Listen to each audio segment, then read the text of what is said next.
Hola, estás escuchando audiolecturas espontáneas. Los libros no pueden ser un privilegio. Les quiero leer un capítulo que está en el libro Los fantasmas de mi vida de Mark Fisher. Bueno, para nada. He sufrido intermitentemente de depresión desde que era un adolescente. Algunos de estos episodios fueron sumamente agotadores y resultaron en autolesiones, periodos de abstinencia, en los que podía pasar meses en mi propia habitación, solo aventurándome a salir para cobrar el seguro de desempleo o comprar las mínimas cantidades de comida que consumía, y estancias en clínicas psiquiátricas. No diría que estoy recuperado de esa condición, pero me complace decir que la frecuencia y la severidad de los episodios depresivos han disminuido enormemente en los últimos años. En parte como consecuencia de algunos cambios en mi situación personal, pero también porque he llegado a tener un entendimiento diferente de mi depresión y de sus causas. Comparto mis propias experiencias de aflicción mental no porque crea que haya algo especial o único en ellas, sino para apoyar la afirmación de que muchas formas de depresión son mejor entendidas y mejor combatidas a través de marcos que son impersonales y políticos más que individuales y psicológicos. Escribir sobre la propia depresión es difícil.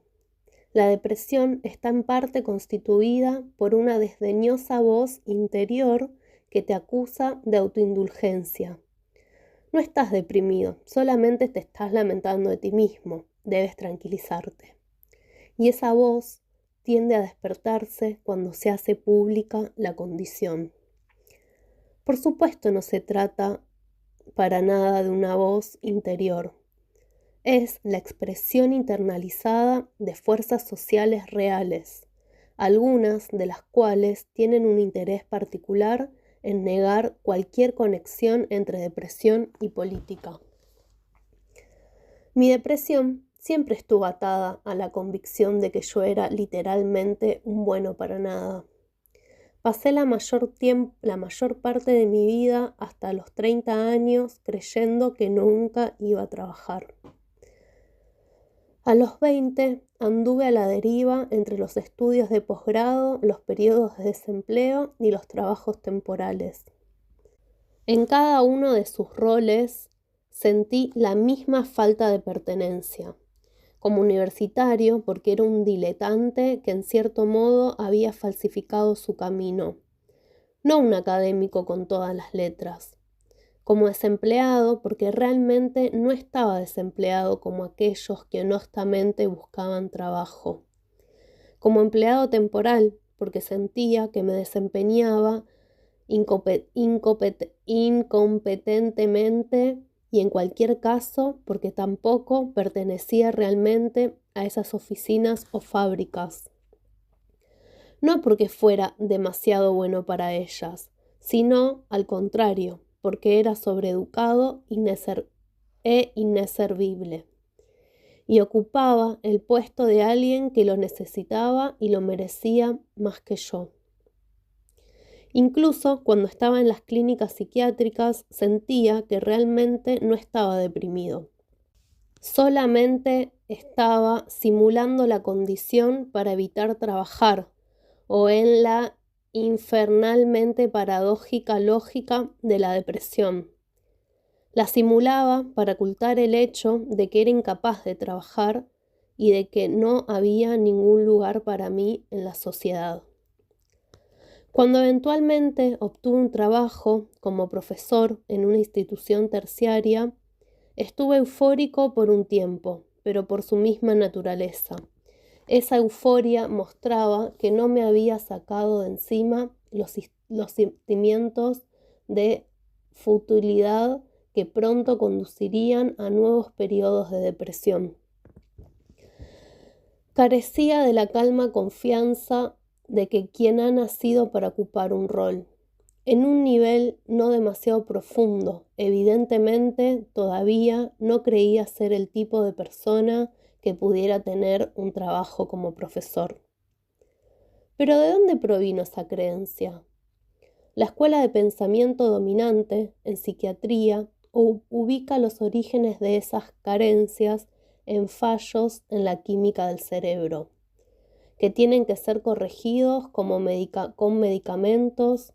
Como es sabido, el psicoanálisis y el resto de las terapias influenciadas por él buscan las raíces de la aflicción mental en el trasfondo familiar. Mientras que las terapias cognitivas están menos interesadas en localizar el origen de las creencias negativas, que en simplemente reemplazarlas por un conjunto de historias positivas. No se trata de que estos modelos sean enteramente falsos, sino de que le escapan y deben escaparle a la causa más probable de esos sentimientos de inferioridad: el poder social. La forma de poder social que más me afectó fue el poder de clase, aunque por supuesto el género, la raza y otras formas de opresión producen la misma sensación de inferioridad ontológica, expresada con exactitud en el pensamiento de que articulé más arriba. Yo no soy ese tipo de persona que desempeña roles destinados al grupo dominante. A instancias de uno de los lectores de mi libro Realismo Capitalista, comencé a investigar la obra de David Smile.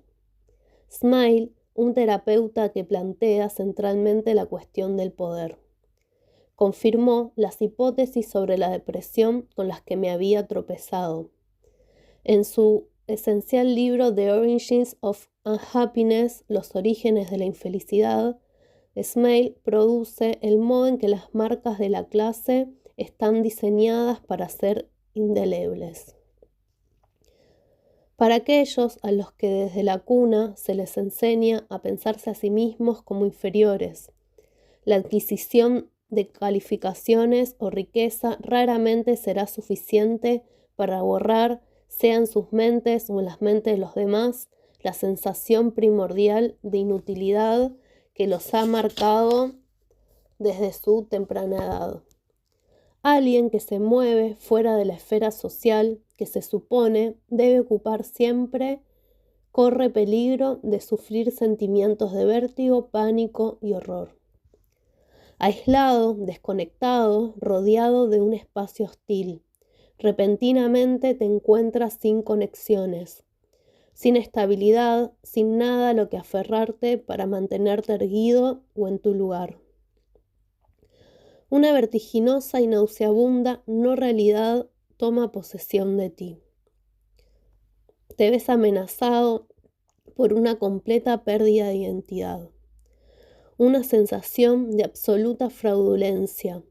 No tienes ningún derecho a estar aquí, ahora en este cuerpo y vestido de ese modo. Eres una nada, y ser nada es casi literalmente lo que sientes que será tu destino. Desde hace algún tiempo, una de las tácticas más exitosas de la clase dominante ha sido la responsabilización. Cada uno de los miembros de la clase subordinada es empujado a creer que la pobreza, la falta de oportunidades o el desempleo son solo culpa suya y de nadie más. Los individuos se culparán a sí mismos más que las estructuras sociales, que igualmente han sido incluidos a creer que realmente no existe. Solo son excusas esgrimadas por los débiles. Lo que Smile llama voluntarismo mágico, la creencia de que está en poder de cada individuo la posibilidad de ser lo que quiera. Es la ideología dominante y la religión no oficial de la sociedad capitalista contemporánea, impulsada por los expertos de los realities y los gurús corporativos, así como también por los políticos.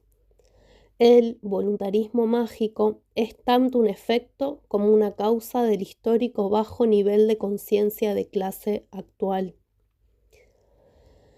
Es la contracara de la depresión, cuya convicción subyacente es que somos los únicos responsables de nuestra propia miseria y que por lo tanto la merecemos.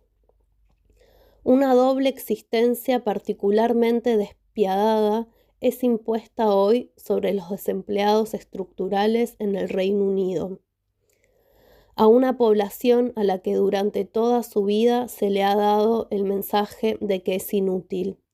Ahora se le dice que puede hacer cualquier cosa que desee. Debemos entender la resignada obediencia de la población del Reino Unido al mandato de austeridad como la consecuencia de una depresión deliberadamente cultivada. Esta depresión se manifiesta en la aceptación de que las cosas empeorarán, para todos excepto para una pequeña élite, de que tenemos suerte por el mero hecho de tener un trabajo, así que no tenemos que esperar salarios que le sigan el paso a la inflación, de que no podemos permitirnos la contención colectiva del estado de bienestar. La depresión colectiva es el resultado del proyecto de subordinación de la clase dirigente. Desde hace un tiempo, cada vez aceptamos más la idea de que no somos el tipo de personas que pueden actuar. No se trata de una falla de voluntad, así como tampoco una persona deprimida puede simplemente sentirse bien y cambiar de actitud. La reconstrucción de la conciencia de clase es en efecto una tarea formidable, que no puede ser lograda a través de soluciones existentes. Pero, a pesar de lo que nos dice nuestra depresión colectiva, puede ser puesta en marcha. Inventar nuevas formas de involucramiento político, revivir las instituciones que se han vuelto decadentes, convertir la desafección privatizada en ira politizada. Esto puede hacerse, y una vez que ocurra, ¿quién sabe que es posible? Otro capítulo del mismo libro que se llama El resentimiento. El capítulo arranca con esta cita de Owen Hatterley. Una cosa que me gustaría intentar es reapropiar la noción de resentimiento, de lo que podría ser una acción miserabilista basada el uno contra uno. La bizarra paz social de la Londres brasilificada, un lugar donde el crimen de pobres contra pobres ocurre a escasa distancia. De los enclaves de los súper ricos se basa en el declive de una particular forma de resentimiento. En lugar de despreciar, resistir o directamente odiar a los ricos que están entre ellos, se vuelven invisibles o se aspira a ser como ellos. El resentimiento es la fuerza que se rehúsa a dejar que las heridas sanen, que recuerda las viejas derrotas para algún día poder vengarse.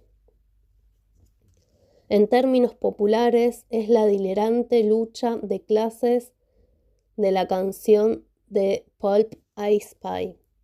En términos políticos, se trata de la nueva revolución como un fantasmagórico regreso de la antigua. Y ahora arranca a escribir Mark. En un posteo recientemente en su blog, el periodista Owen Hatterley argumentó a favor del resentimiento. Paralelamente, uno de los momentos más destacados de las conferencias de Zizek en el Birkbeck Institute for the Humanities de la Universidad de Londres fue su audaz intento por hacer eso mismo. Uno de sus más valiosos esfuerzos por invertir los principios ortodoxos de izquierda y tal vez del postestructuralismo. Reivindicar un cierto tipo de resentimiento no tiene por qué ser una maniobra anti-nietzscheriana. Nietzsche, después de todo, no denunciaba el resentimiento per se, sino más bien el resentimiento negado. La culpa del esclavo es su mala sublimación de ese resentimiento. En lugar de admitir que codicia el poder y la fuerza de su amo, el esclavo pretende para sí mismo que es mejor ser pacificado, condenado. Un resentimiento que indujera al esclavo a levantarse y superar al amo ya no pertenecería a la moral esclava. El resentimiento es un afecto mucho más marxista que los celos o la envidia. La diferencia entre resentir la clase dominante y envidiarla es que los celos implican un deseo por volverse la clase dominante, mientras que el resentimiento sugiere una furia hacia su oposición,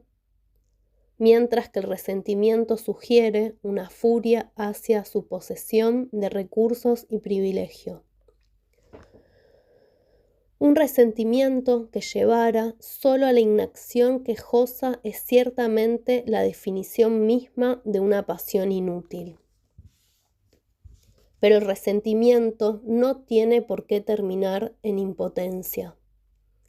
Efectivamente, mi experiencia en los sindicatos de profesores sugiere que es mucho más fácil motivar a los trabajadores apelando a sus sentimientos de resentimiento que apelar directamente a cualquier sentido innato de valor propio. El resentimiento al privilegio y a la injusticia es en muchos casos el primer paso hacia la confrontación de los sentimientos de inferioridad, inyectados y dados por sentado. Sí, ¿por qué deberían ellos llevarse más que nosotros? He citado en varias oportunidades las importantes observaciones de Jameson acerca de la clase y la experiencia de inferioridad. No me disculpo por repetir este fragmento. La conciencia de clase, escribió, gira antes que nada en torno a la subalternidad, es decir, en torno a la experiencia de inferioridad. Esto significa que las clases bajas llevan en la cabeza convicciones inconscientes acerca de la superioridad de las expresiones y de los valores de las clases dirigentes o hegemónicas, que al mismo tiempo transgreden y repudian de formas ritualistas y social y políticamente ineficaces. A menos que el resentimiento sea confrontado, cualquier afirmación corre el peligro de volverse una afirmación inconsciente de la propia posición inferior y subordinada. La afirmación acabará precisamente como una transgresión ritual, social y políticamente ineficaz, como una puesta en escena que deja intacta la estructura de clase. La voluntad de volverse más, no soy nada y debería serlo todo, se convierte en una defensa de lo que uno ya es. My defenses become fences. Mis defensas se convierten en barreras. El resentimiento no reconocido se mantiene como el motor libidinal dominante en la experiencia de inferioridad. Y nada expresa mejor este fenómeno que el hip hop, el realismo capitalista como lotería social y espectáculo caricaturesco. Con los machos solitarios en su penthouse, enfrascados en una especie de resentimiento del resentimiento. ¿Por qué no nos dejan disfrutar de nuestra riqueza en paz? Es atinado que Owen invoque a Tricky al hablar de este tema. Su disco pre-millennium tension encaja la larga tradición de desilusión de la clase trabajadora con la parafernalia del éxito pop. Las líneas de Christian Sands que cita Owen, I'll master your language, dominaré tu lenguaje, seguidas por And in the meantime, I'll create my own. Y mientras tanto, crearé uno propio.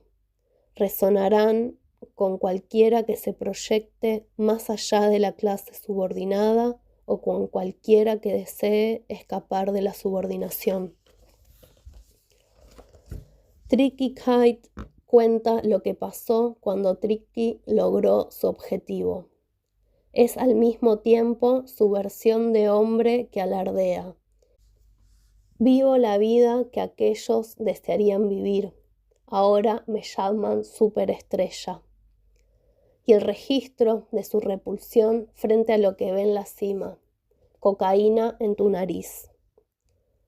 La repulsión por el regocijo de la clase dominante se desdobla como autorrepulsión, ambas deslizándose en una manía religiosa. La dislocación de la clase nunca sonó tan psicótica. Desafortunadamente, Tricky no pudo resolver las contradicciones que su éxito produjo.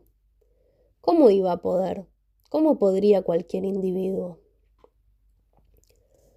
Es precisamente en esta afirmatividad obligatoria con la que insiste la cultura contemporánea en la que podemos encontrar el costado nocivo del resentimiento.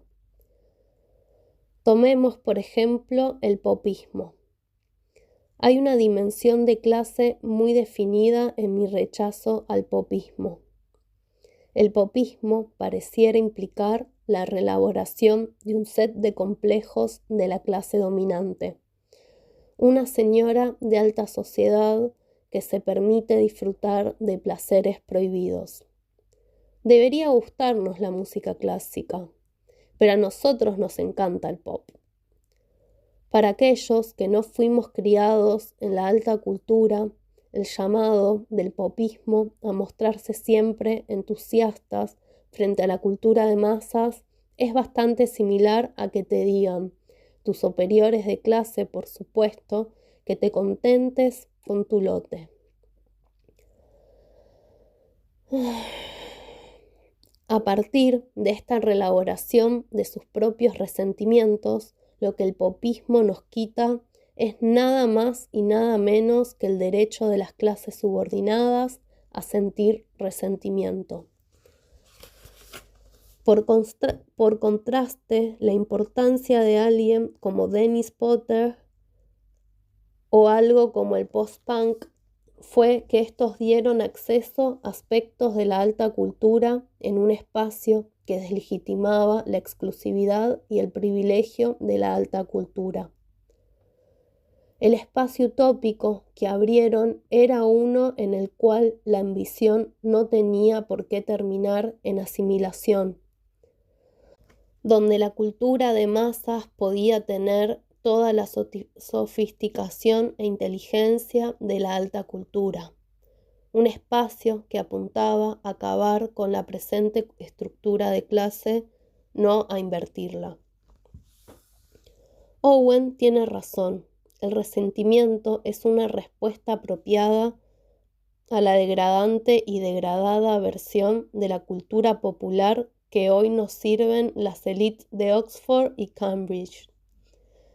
Resentimiento versus desprecio y condescendencia. Resentimiento y descontento, el comienzo de la resistencia contra la positividad obligatoria del realismo capitalista. Fin. Qué bueno que hayas llegado hasta acá. Si te interesa participar mandando tu audiolectura, puedes hacerlo al mail que está en la descripción. O cualquier sugerencia o devolución, también podemos charlar por ahí. Besos.